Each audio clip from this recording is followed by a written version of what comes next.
Naturally, you had a lot of proof. What was that proof? It is all corroborative. See, first thing is change in the composition of the delegation, including a particular officer. 25th, the agenda was left unfinished by the Pakistanis. So they offered to extend the talks into the next day, 26/11. Two officers who were from our agencies and were part of the delegation came back by commercial flights on 25th morning itself. It's a fact. It's an admission by one of the officers who has come out publicly. Because on the 25th night, incidentally, I will tell you a little about the protocol of the government. Home Secretary was heading the delegation. The officer introduced was of the additional secretary level, and the delegation, other members of the delegations were all below the additional secretary, that is joint secretary and below level.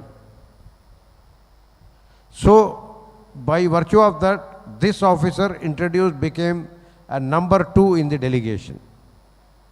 And when this offer was made to extend it to 26/11, he recommended to the leader of the delegation to accept, whereas other members, including the 2 officers from our agencies, were smelling.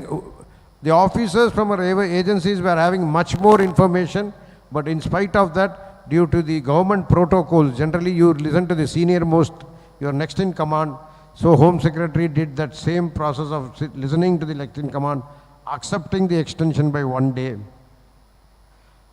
and a meeting, a normal protocol meeting with that Rahman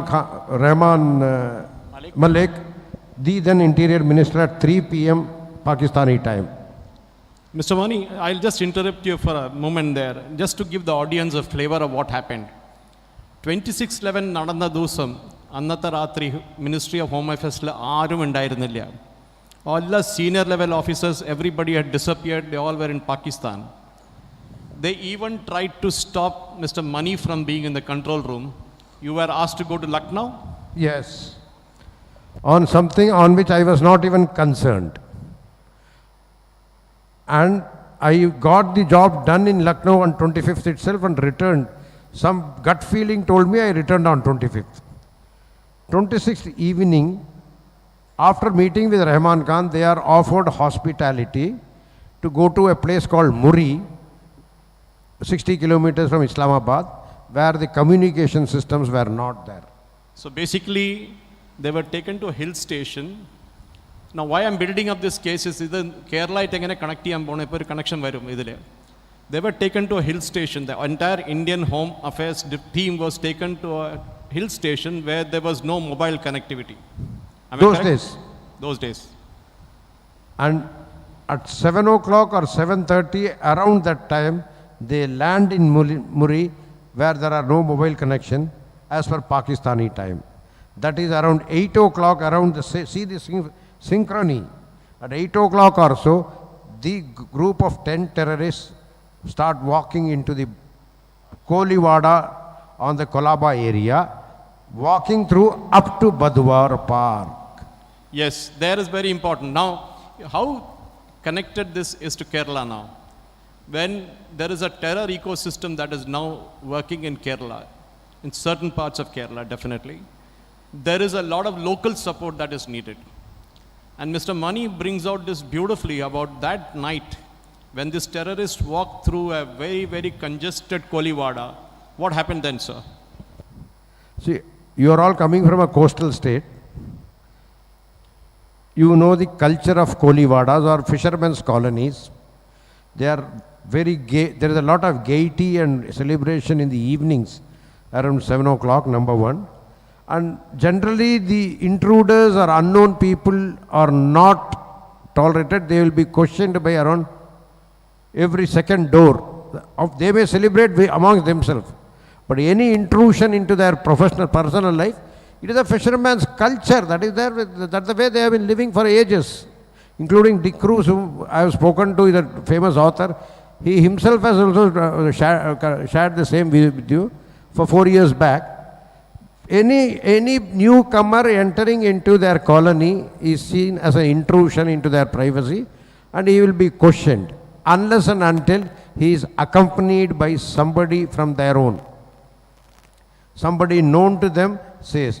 And here there were 10 people, all terrorists, carrying arms, ammunitions, communication equipments, and walking through a bag. If you see on that cargo pant, and walking through the fisherman's colony for around 20 to 25 minutes. And they got a cab.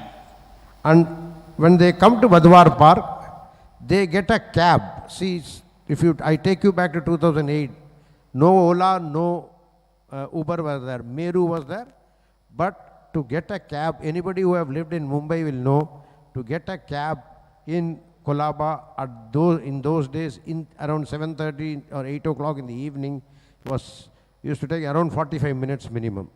Suresh himself has lived in Mumbai. Many of you might have lived in Mumbai. You can recall the situation. And these people got cabs immediately to go to their destinations. And what happens? Each one went to their destination and wreaked havoc. That's a different matter.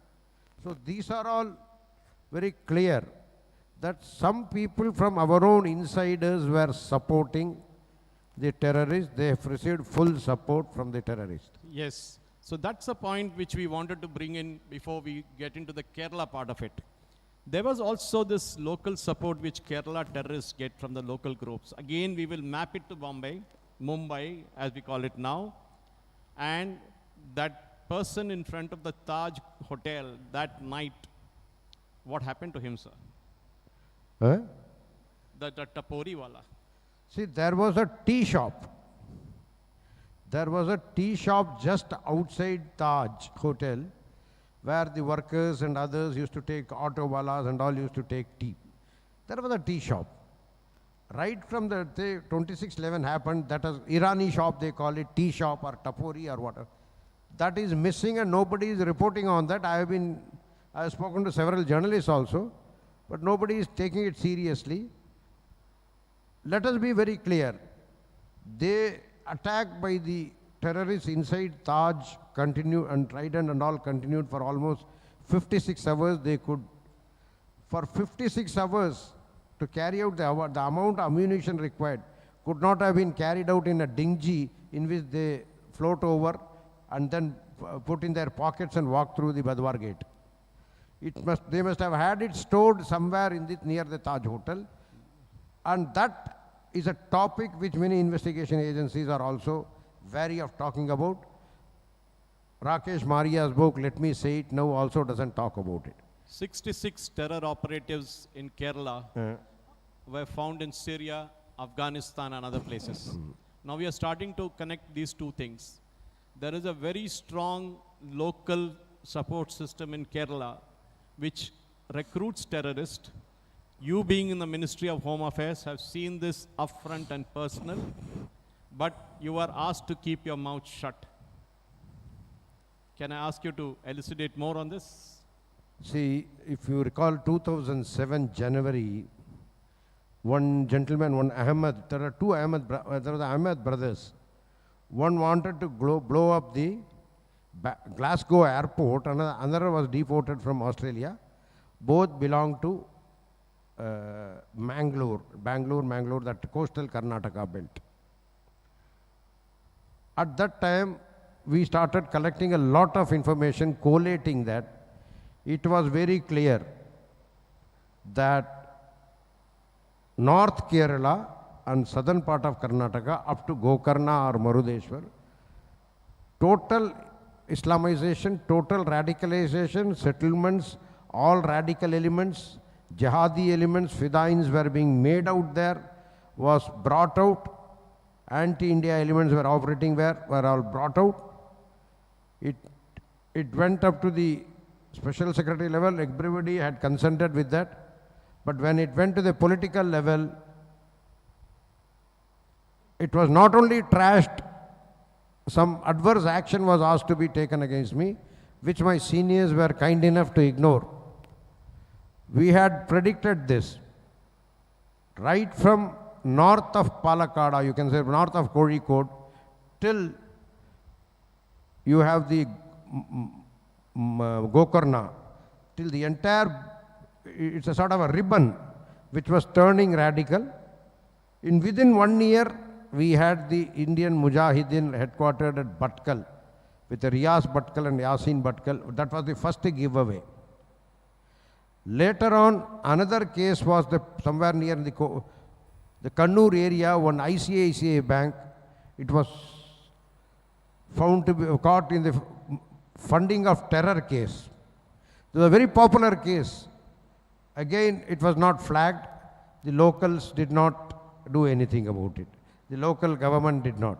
So it was thriving, plus the land jihad. In addition to that, many young youth would go, they will go to Kerala, Gulf countries, as they want, among a particular section of the community, ethnic group. Brings up within 2 years, I don't know how he could make 1 crore of rupees, or 3 years or 5 years, come back and make a film. That's exactly the point. Mr. Mani was speaking about this part in a conference in Hyderabad, I think so. Right. Malayalam സിനിമയിൽ പകുതി മുക്കാ സിനിമകൾ announce ചെയ്യും, റിലീസാവില്ല. ഗൾഫിൽ നിന്ന് 5, 6, 10 കോടി കൊണ്ടുവന്നവരുടെ cinema തുടങ്ങും. They even get a censor certificate, but the movie is never released. That money goes into the ecosystem. Somebody is paid cash, and Mr. Mani will tell you more about it. So, because see, let us be very clear about it. Finance is the lifeline of terrorism. And there are many ways of raising funds. I have detailed in my book also. Incidentally, the question, it is the answer to a parliament question which was raised by a Kerala MP. Money would come, a film, I don't know what was the content, nobody knows it. Central Board of Film Certification would certify it, and thereafter it will go into the boxes, never seen the light of the day.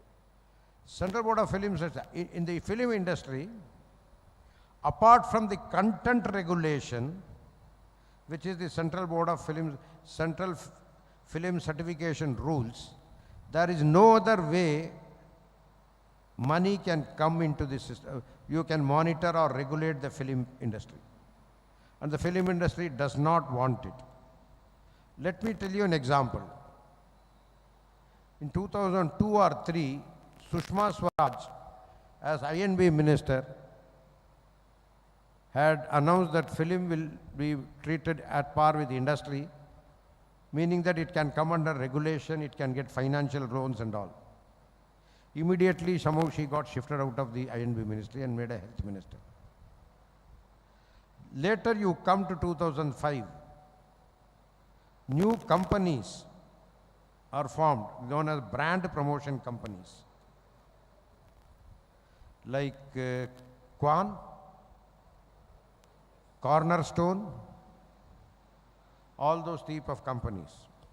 They would come, they would say, I will promote the stars, I will promote this brand, I will do the branding of this. And last year, you know how Kwan was involved in drug peddling, drug financing. It was basically corporatization of black money, corporatization of collection. Under the corporate wheel, so many things were happening. Defense Intelligence Agency estimates itself in 2005-6 had said around 15 to 20% of the terror funding comes from the drug money of Pakistan. And latest estimates is around more than 32%. And these type of channels were made in the film industry. Similarly, in Kerala film industry also, films come, I do not know where the money would come from, but it will be legitimized through laundering methods. Film making was an instrument of that. And the producer who made the film, he will also start This is happening in Kerala, and it's a very, very disturbing trend. What was happening in Mumbai in 2004 to 2014, since the ecosystem doesn't support it, now it is happening in Kerala. Land jihad. You see many places in the northern Kerala. In fact, from my side, as a security expert, I have already written of land northern Kerala. That is a part about Kozhikode up to Mangaluru. Kasaragod and all, many places. A thriving practice by one Dr. Bhatt and his wife. A hospital was purchased. These are all facts. There are reported facts in the Ministry of Home Affairs. The banks were leaking fake currency is also a reported fact. And Kashmir's funding was coming from Kerala banks was also there on a fact of report. Why I am saying Kashmir is, the way it is happening now, Kerala could be the next Kashmir if you don't open your eyes now. Dangerous phenomenon, Mr. Mani. We appreciate that comment of yours, because Kashmir was, no longer is, but Kerala can be the next Kashmir.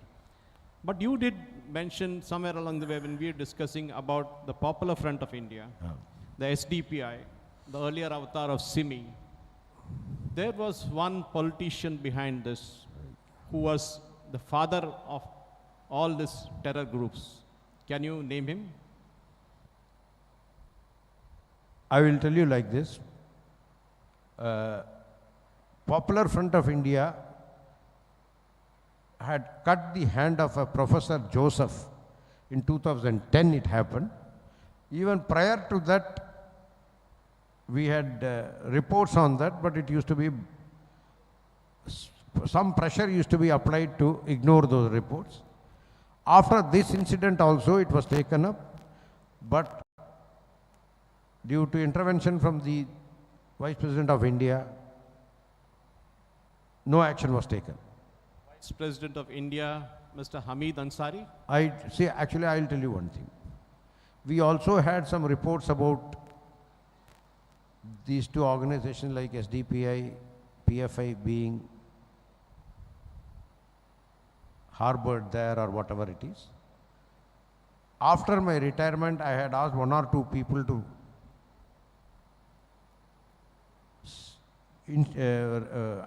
make a RTI application, but the information was denied under Section 8, saying that it is of confidential nature and it is all personal visitors of Honorable Vice President, Constitutional Authority.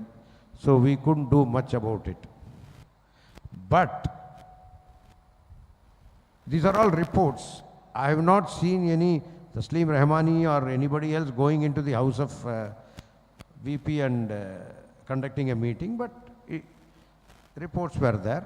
And because it is the same individual, I am not taking any names. When he was ambassador to India in Iraq, several raw agents, the list of R&D agents working in the embassy was handed over to by him to the Iranian government, and they had faced hell. I know one Mr. N.K. Sood, who still has a limp in his walk because of the torture by the Iranians. So basically, he has a record of that.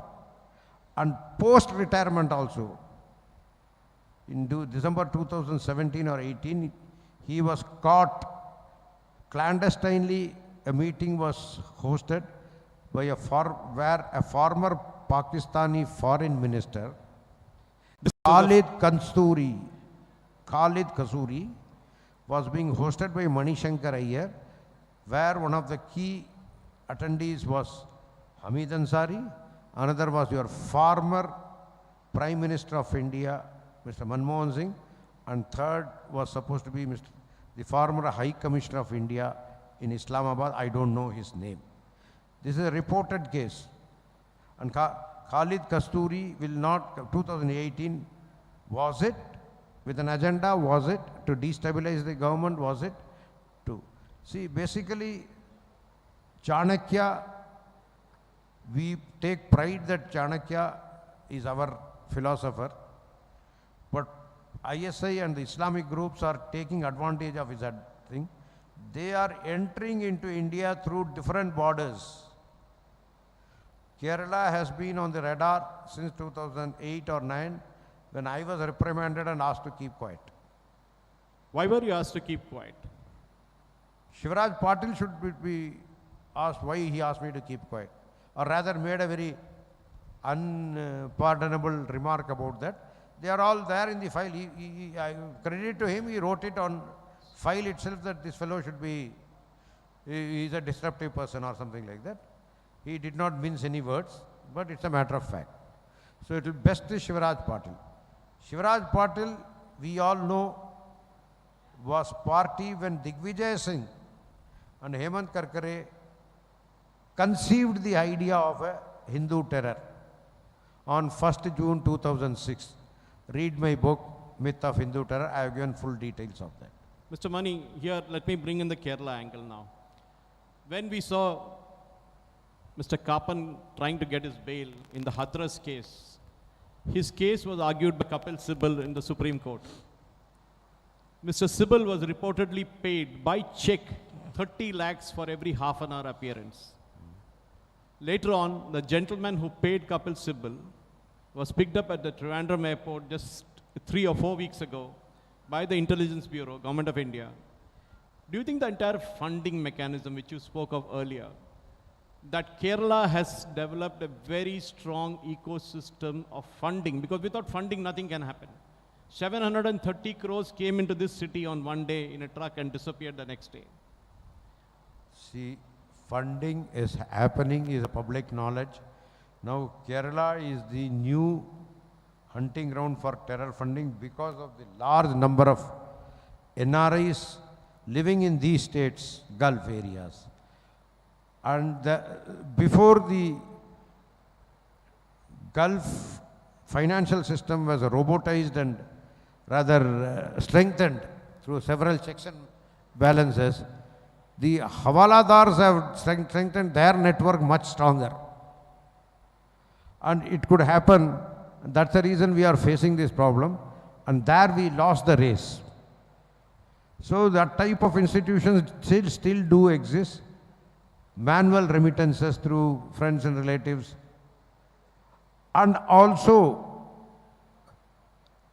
I do not rule out more and more people just, see, you have to do a skill to job balancing of the people going to Gulf. You will find very surprising results. Many people who do not have adequate skills land up in jobs outside the country whereas very skilled people do not. And they go on a 2 to 3 year contract, and the amount of money they remit, where does it go, how does it go, and the amount of money they are able to save and earn in 2 years or 3 years period, that is very salient. That is where the money comes in. These are all already on the radar of the Intelligence Bureau and Financial Intelligence Unit. Operation Chakravyu. It was one operation that is still going on in Kerala. It's a highly classified, but now in the public domain, that's why I took the name. Operation Chakravyu involves electronic tapping, big time electronic tapping. And one of the software that was used for that was the famous Pegasus. Right. Against which, again, there was a litigation, there were a lot of issues. Because every such instrumentality, whenever it is used, there will be a group of people who will go and challenge this. The Supreme Court of India takes cognizance of that.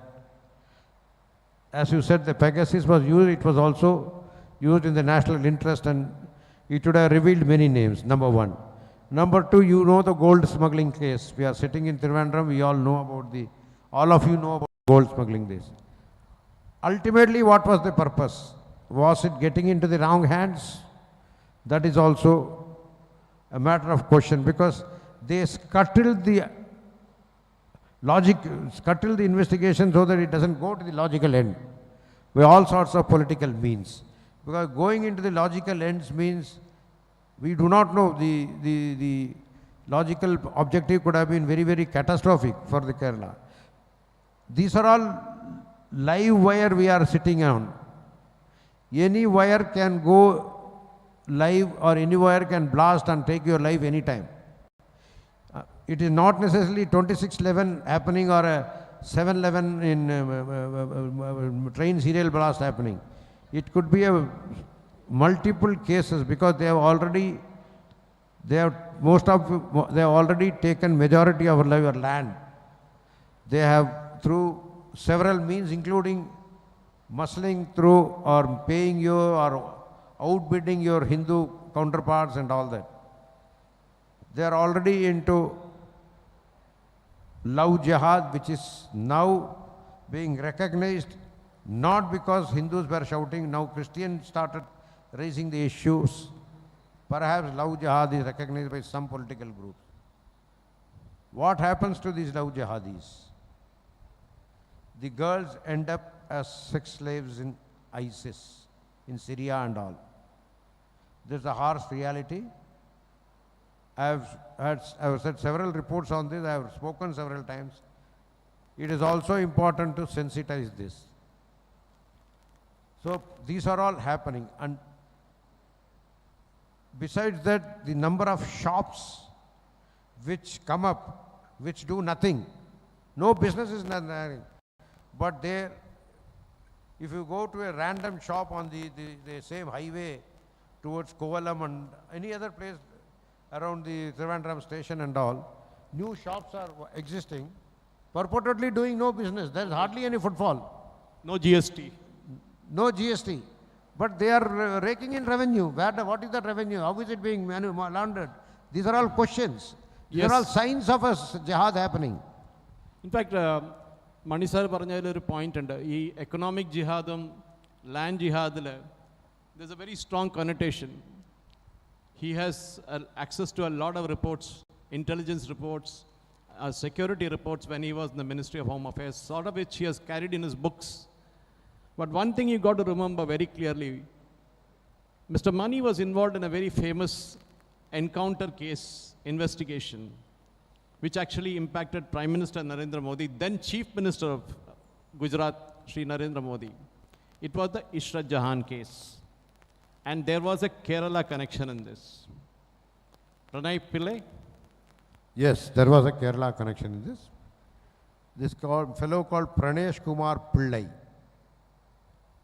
was working in Pune or somewhere, or doing whatever criminal activities or whatever it is. He was offered a job in Gulf. When he went there, he was first converted and then radicalized. And he married a Muslim girl from Pune. And was supposedly running a perfume business. Pranesh Kumar Pillai had changed his name to Javed Ghulam Mohammad Sheikh. But he had 2 passports also, by the way. And a perfume business, I do not know how many people are in perfume business and how much they have to travel. His call records had shown lot of travels to Lucknow, Ibrahimpur, this, that, all sorts of places. There he had befriended, he had employed that Ishrat Jahan, and Ishrat Jahan, and he along with 2 more people. See, lot of press has spoken about Ishrat Jahan and Javed Mohammad Sheikh. The courts have taken cognizance of that. It was a car which was carrying 4 people. 2 of them identities have been amplified in the media. But identity of the 2 other persons, Jishan Johar and Amjad Rana, both Pakistanis, illegally having entered India for the second time, once they have been put out from Jammu and Kashmir, were also killed in the same encounter, and nobody has spoken about it, including the then Home Minister, and I was roasted upon coals over the case. So this is the connection. Pakistani hand, Kerala connection, Gulf connection, all of them, and then Muzammil, the Pakistani recruiter of Javed Mohammad Sheikh, Muzammil had confessed to David Hadley. David Hadley was the person who did recce of the Bombay area, Taj Hotel, Trident Hotel, Leopold House and Chhatrapati Shivaji Station, all of them, where to enter, how to plant a bomb and all that. So they had also had this thing. This had also come in the Zakir Rahman case trial. So there are Abu Jindal case trial. So there were a lot of connections. And it is all happening in and around you. We have to be alert. That is what, so it is practically, basically, I don't say Kerala alone. You come from south of Gokarna, Mangalore, Bhatkal, Mangalore, Kasargod, Kannur, Kozhikode. Like that, it is coming gradually, it is getting, now it is entering to the local areas of Trivandrum also, especially those bordering the Tamil Nadu, where there is again a very supportive ecosystem for the jihadis to thrive. This is also a fact. So we are really sitting on a time bomb. When it can happen, when Kerala can turn a Kashmir, we do not know. That's true, Mr. Mani. Wagaman, we saw the blast that happened at Wagaman, the training camp that was held. The Ministry of Home Affairs was aware of that camp. There was intelligence tip-off. There was an encounter later on in which a couple of people were killed by the Kerala police. A lot of this, either public domain information, because some of which he cannot disclose. That is why he's choosing his words very, very carefully. Because when he speaks in a public forum, he cannot speak. In Kerala, the ecosystem is so powerful. Especially the economic ecosystem, working from the Gulf, as Mr. Mani said. How the money comes. The guy goes there and works as a helper and is sending back 1 crore rupees as earning. And that money gets converted into land and into movies. And that is what Mr. Mani, another important thing which you mentioned in your earlier book was also the fact that ministers, there was one minister from Kerala. I wouldn't like to name him, he's no more now, but we will not speak ill of the dead.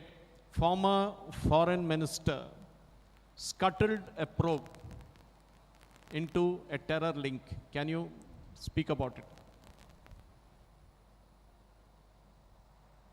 You know one thing, Pakistani dossier had claimed, I have put the dossier, that an Indian Minister of External Affairs was in talks with Asif Zardari when 26/11 was happening.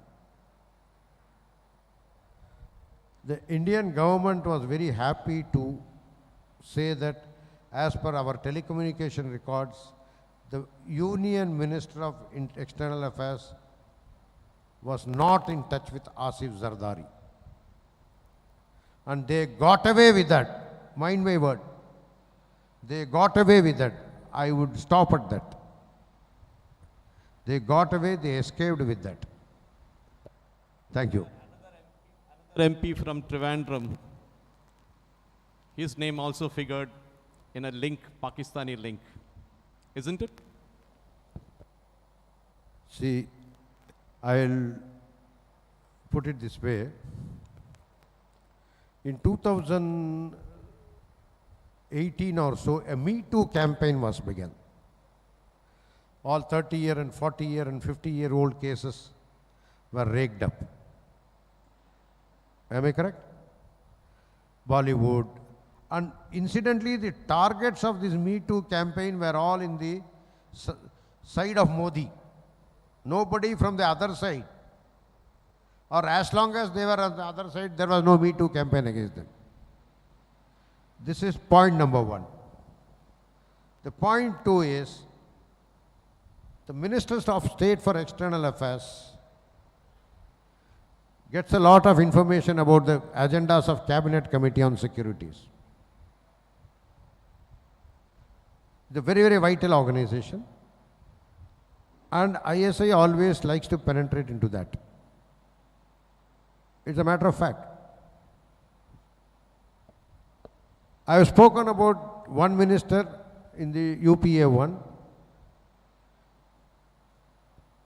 I don't want to allege anything, but you have also spoken about another minister of state in the UPA too. And when the NDA started, the third minister Yes, was not compromising.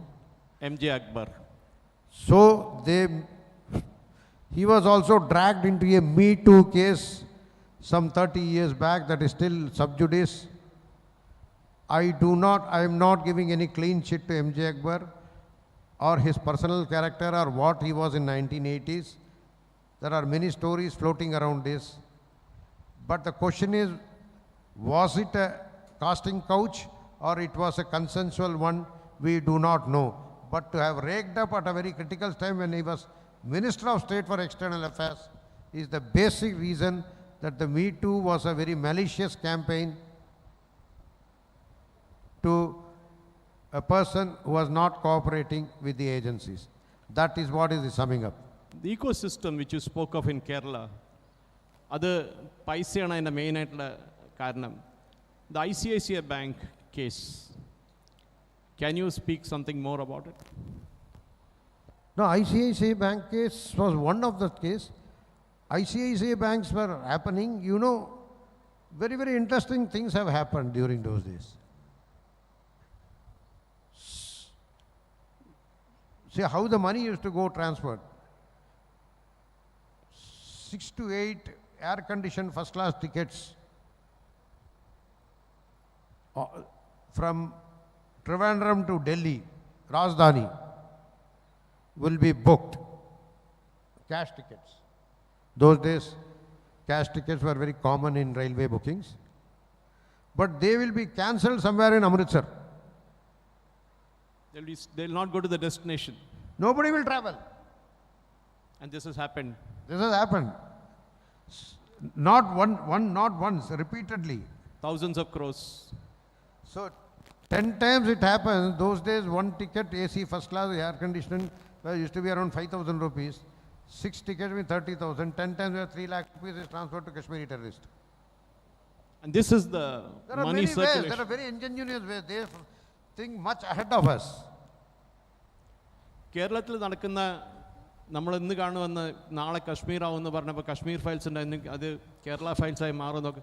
There is a very, very strong ecosystem, and many of us sitting in this room are not aware of that, because what you're hearing from Mr. Mani, the former Undersecretary in the Ministry of Home Affairs, Government of India, is that he has seen documents, he has accessed intelligence reports, got involved in the Ishrat Jahan case, where he stopped the term saffron terror. Isn't it, sir? Yes, saffron terror was going parallelly. Saffron terror, I had already taken a stand against saffron terror after the Samjhauta blast case.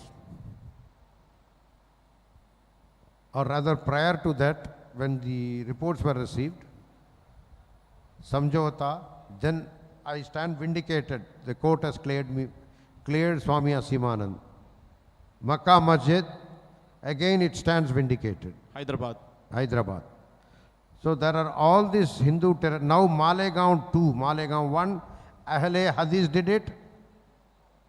The PK Jain, retired Additional Director General of Police, Mumbai, who was IG Nasik Rural at that time, had come out on several times and said the same Ahle Hadith did the 2008 blast in which Sadhvi Pragya and Colonel Purohit and many others are still facing a trial.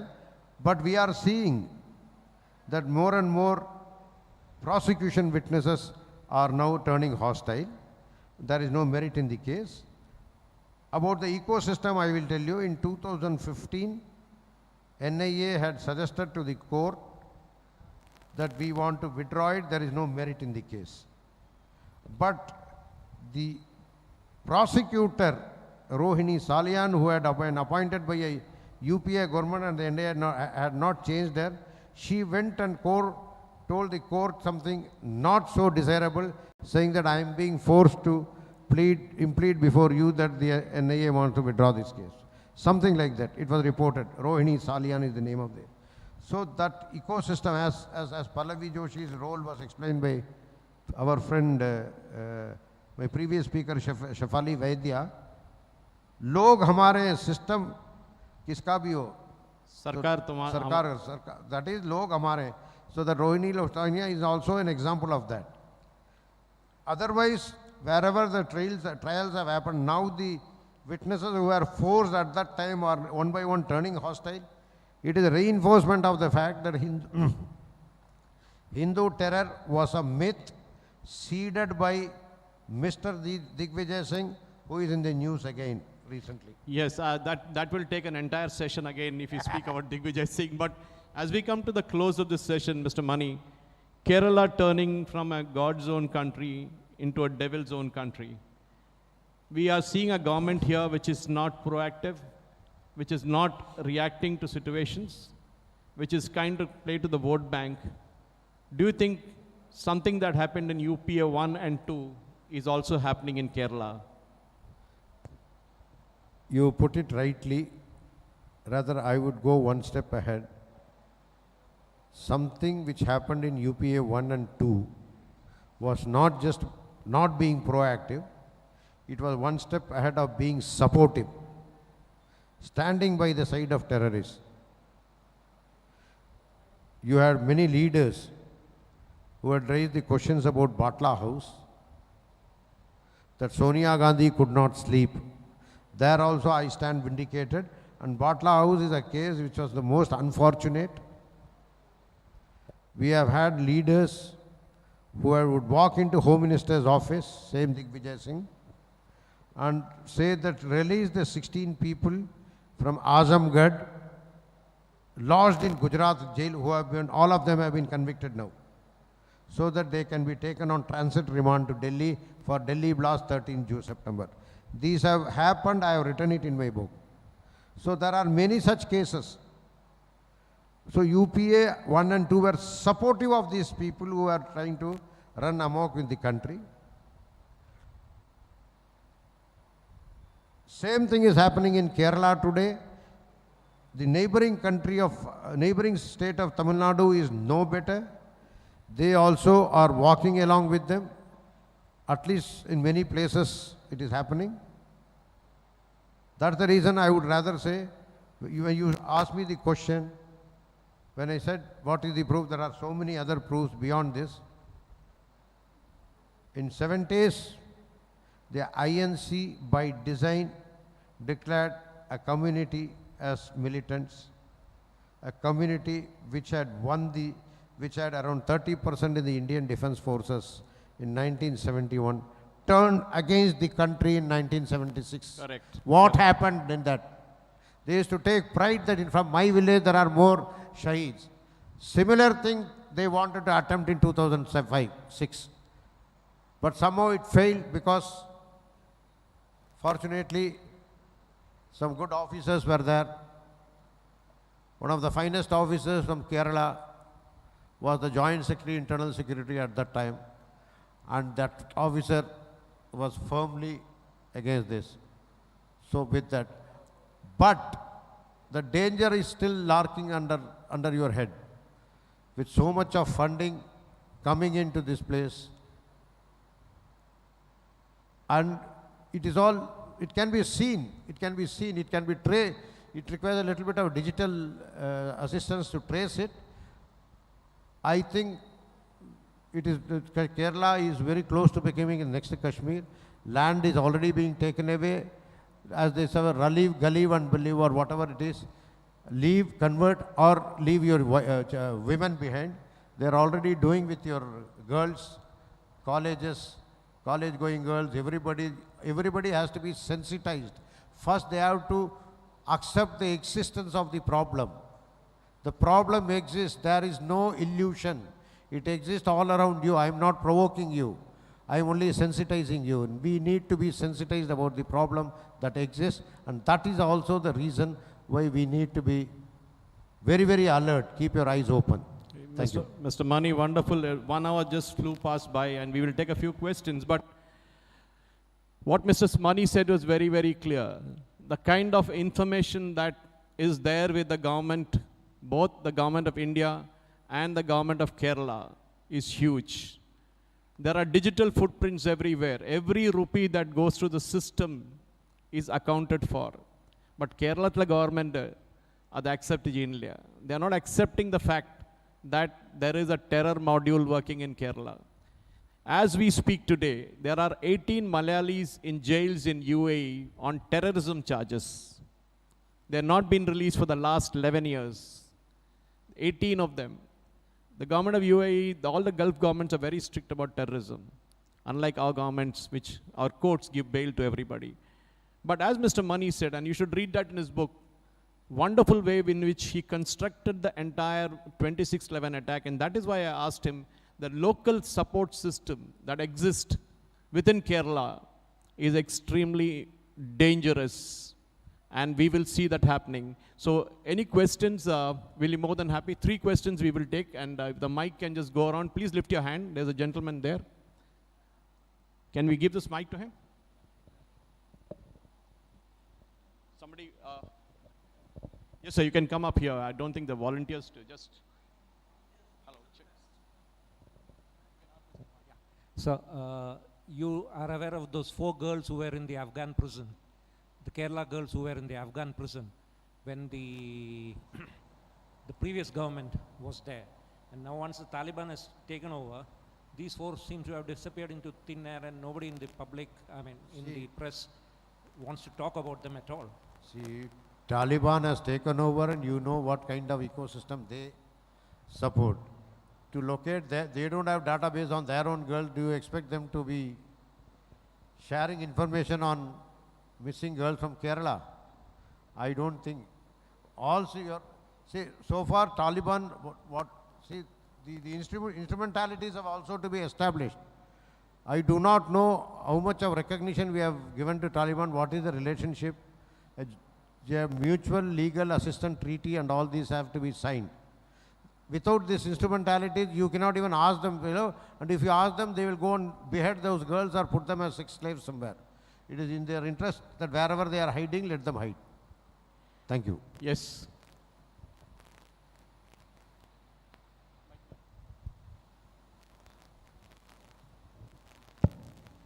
Namaste, sir. My Durga Das, Kerala, Trivandrum. I am coming from Qatar, actually, to attend the Hindu Mahasammelanam. Actually, मैं Qatar में है, gulf countries में ज़्यादा तक terrorist fund is coming, and I want to know that why, like more of the community, they are supporting from the Kerala businessmen. They are safe. They created their own land as their safe land. They don't need if India government or Kerala government, anyone will do anything. Also, they have all the hypermarket, exchange, all the facilities, everything there. But unfortunately, now second Naik also, he also now there. That got the news. So, how means we are not secure. I so many things, incidents I felt there. So many Kerala ladies also, they are bringing there by Kerala, this north district people, converting and putting into there some using for sex workers and everything. So many incidents I report to the this embassy and everything, but they are saying also they cannot do anything. This is all government have to do. So like we need some solution for the thing. Thank you, sir. The solution is at home. You have to sensitize your children. They will try to target you. It is there by design. They are recruiting basically love jihad. Most of them land up as sex slaves in ISIS. Most of them land up in Syria, Libya, and all sorts of places where they would not even imagine. The irony is educational system. The irony is early signs should be picked up. Conversions happen. Early signs. In northern Kerala, it is difficult, but still, you have to put up. If you want to live there, you have to put up. That is how the strong ecosystem is working. But you don't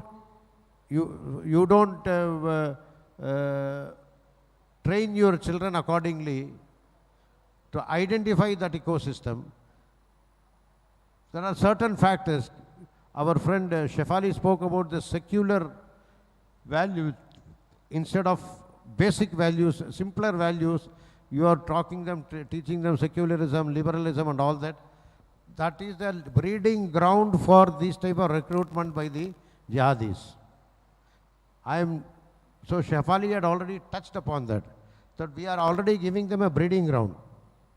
With this, you are already, then later on when they are recruited and all, like Akhila's parents, you go to this court and that court and say this is what, and what happened to the fate of Akhila, most of you may be knowing more than what I know about that. So that is the situation. The problem lies with the family. See, basically family is the foundation of the Indian, the Sanatana society. They are already, the Western conspiracy is already to break the family. The families are breaking down. And that is also giving a taking out a very important insurance cover out of us. So these are all facts. So there are larger questions. Somebody like Shefali or rather Mohandas can answer with Hindutva. I think Mohandas is talking on that. He can answer that. These type of ecosystem cannot grow if you are strong. That is what is the issue. You can actually ask Mr. Mani questions in Malayalam because originally his father hailed from Ottapalam. He was born in Ottapalam. So you can ask him, he understands questions in Malayalam, but of course he'll answer. Any more questions, please? Yes. So when demonetization happened, if demonetization was happened, media was celebrating that 99% of the money came back. This was a failure.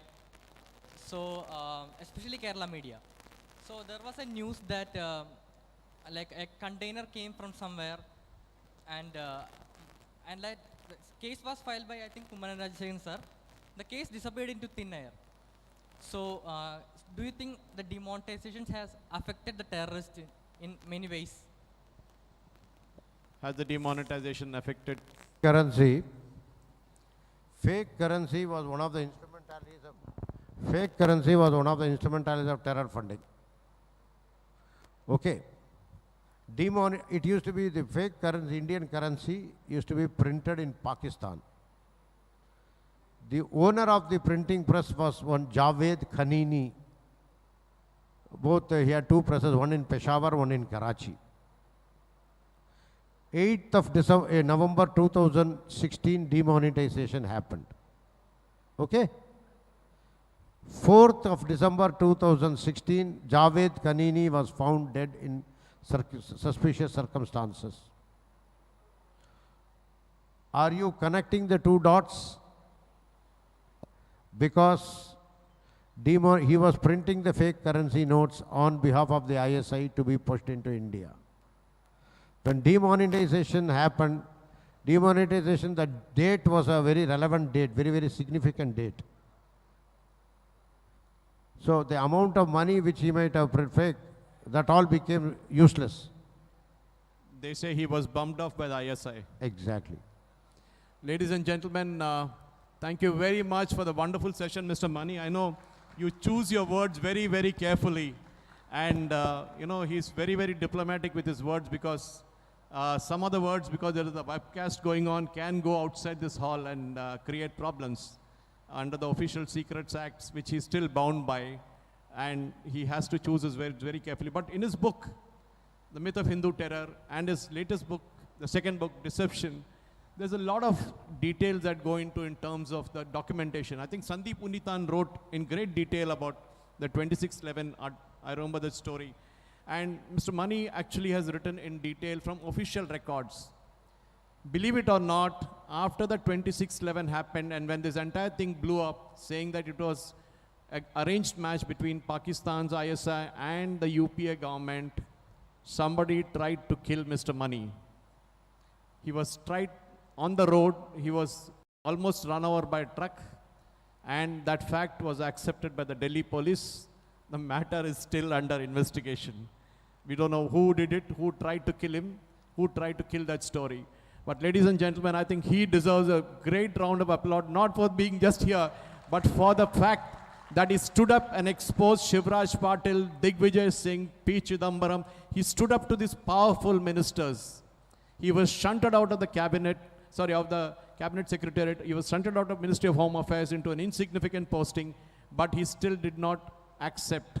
He said, I will stand by what I said. I will not sign any fake documents which implicate the genuine Hindus. And that, ladies and gentlemen, is a big story for those of us in this particular Sammelan here today to learn how the Congress ecosystem tried to bring in a concept called Hindu terror. And in Kerala, especially as Mr. Mani spoke, and you can speak to him later on once he's off the stage, about how money is being used to create the next Kashmir. Don't be surprised if this state becomes an Islamic republic in another 50 years. It's possible. And that is exactly what the Ministry of Home Affairs is worried about. But the Kerala government is not worried at all. Thank you for being here. It was a wonderful session, and I think it deserves a round of applause. Thank you, Mr. Mani. Thank you for being here. Thank you, sir.